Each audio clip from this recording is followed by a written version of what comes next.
Esto es una reflexión personal en torno a lo que he aprendido de la filosofía y porque hoy en día me parece que pensar la filosofía y los videojuegos es una buena manera de mantenerme fiel a mi actividad como filósofo. Curiosamente, cuando inicié a estudiar filosofía hace más de 20 años no me gustaba leer, me gustaba pensar, ni siquiera me gustaba escribir, tan solo quería pensar, así que decidí estudiar filosofía.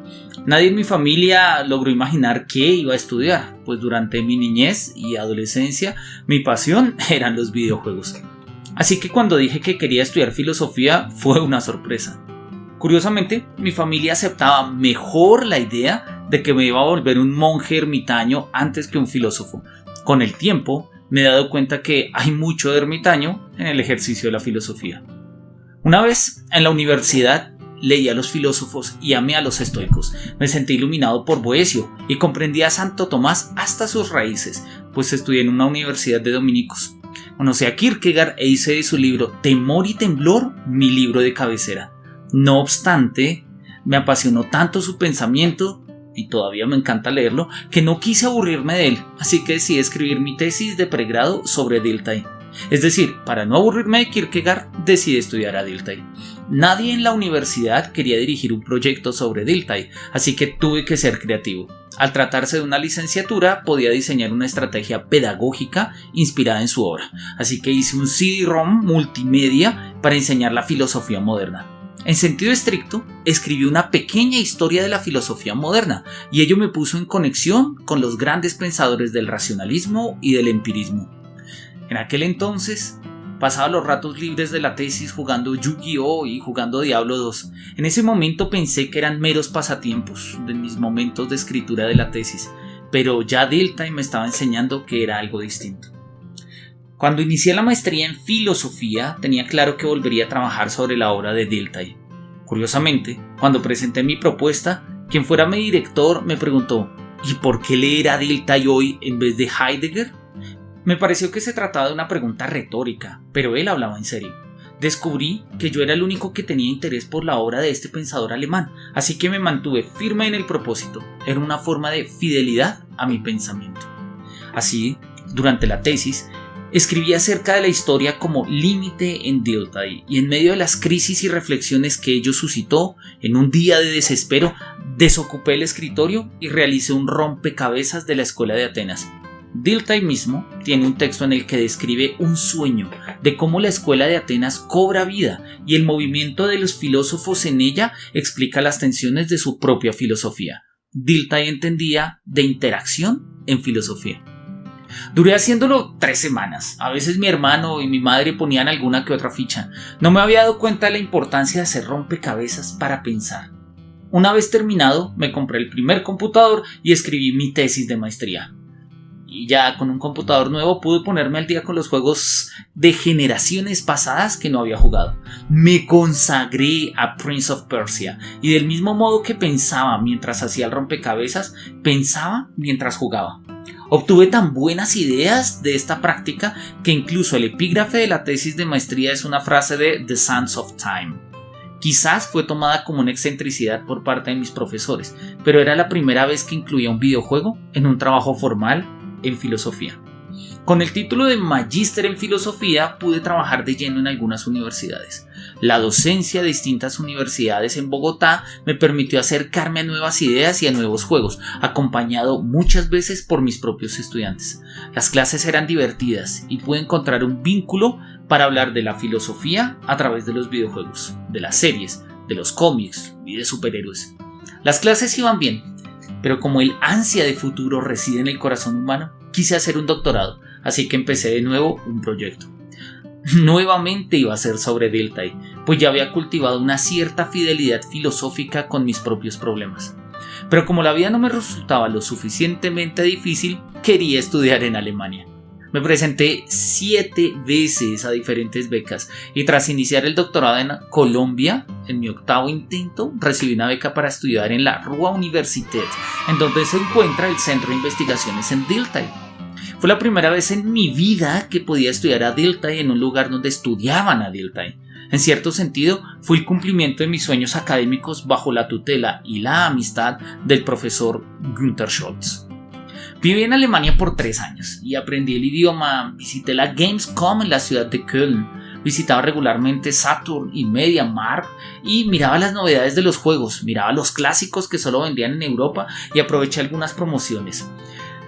Me perdí a sí mismo en las inmensas bibliotecas de las universidades alemanas, bibliotecas que eran edificios enteros y que tenían libros de cientos de años en sus estanterías. Me parecía estar en una especie de paraíso de filosofía y videojuegos. Así, estudiaba en la universidad, montaba en bicicleta y bebía café. Escribía y jugaba y veía el atardecer ponerse detrás de la Catedral de Colonia. Eran los dorados y balsámicos días de un becario. Pero hubo a su vez días siniestros y oscuros, en los que la desesperanza y el tedio se daban cita. Eran días depresivos, en los que no podía salir de mi cama, en los que pasaba el día entero frente a una pantalla en blanco tratando de escribir una línea, en la que ni siquiera tenía manos para jugar. Viví la frustración y el dolor, viví una profunda crisis emocional, una ruptura amorosa y otra crisis. En algún momento, caminando de aquí por allá en la ciudad de Essen, entré a su catedral y me senté en un oscuro rincón. Vi entrar a la gente y el alboroto del mundo. Me sentí como si yo no fuera más que un NPC en un templo genérico de cualquier juego, a la espera de que el héroe de turno llegara. Este pensamiento me afectó profundamente y llegué a pensar que la vida se parecía demasiado a un videojuego, en particular a uno en el que uno mismo no es el protagonista. Pese a que era una idea un tanto exagerada, los videojuegos se fueron volviendo formas de pensar la vida, del mismo modo que la filosofía. Así que mediante la filosofía y los videojuegos quería pensar la vida desde la vida misma, que fue la consigna filosófica de Dilthey. Jugando Castlevania, en un ejercicio por encontrar alguna idea filosófica que me sirviera para articular el desorden estructural de mi tesis doctoral, encontré lo que buscaba. Drácula jamás podrá ser derrotado, porque siempre reencarnará, y no obstante la familia Belmont lo enfrenta generación tras generación. Asimismo, descubrí un Drácula cansado, que tampoco tenía mayor opción que enfrentar, generación tras generación, el legado de sangre que había abierto siglos atrás. La idea de enfrentarse a un destino que es irrebasable, a la vez que inevitable, cautivó mi atención. Ya había encontrado estas ideas en la filosofía, en diversos autores. Este es el pensamiento de Kant cuando afirma: la razón humana tiene, en un género de sus conocimientos, el singular destino de verse agobiada por preguntas que no puede eludir, pues le son planteadas por la naturaleza de la razón misma, y que empero tampoco puede responder, pues sobrepasan toda facultad de la razón humana. Este es el pensamiento de Marquardt cuando afirma: hay problemas humanos en relación a los cuales sería antihumano, sería un error en el arte de la vida, no tenerlos, y sería sobrehumano resolverlos.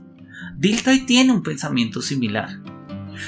Estas ideas que había aprendido en la filosofía me aparecían de nuevo en los videojuegos. Mario no cesará de buscar a la princesa castillo tras castillo y entrega tras entrega. La lucha entre asesinos y templarios se extiende por toda la historia y nunca se resuelve. La búsqueda de artefactos antiguos seguirá mientras Lara Croft tenga vida, a la vez que sus conflictos tras el fallecimiento de su padre. Los videojuegos nos enseñan a jugar con las causas perdidas, es decir, a jugar a pesar de la imposibilidad de alcanzar de un modo definitivo nuestros objetivos. Este aprendizaje, que cualquier jugador entiende fácilmente, es un aprendizaje filosófico difícil e incluso doloroso. Pero es tarea del filósofo aprender a decir adiós a los principios que nos han guiado, así como a los amores y a los dolores que nos han sostenido.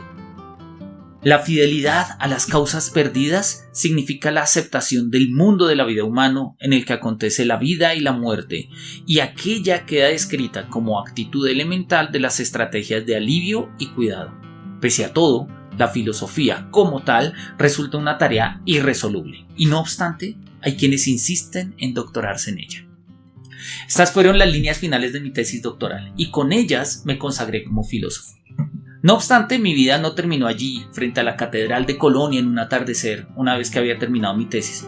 Regresé a mi país de origen y ahora trabajo como docente en filosofía. Dicto clases, oriento cursos y dirijo tesis.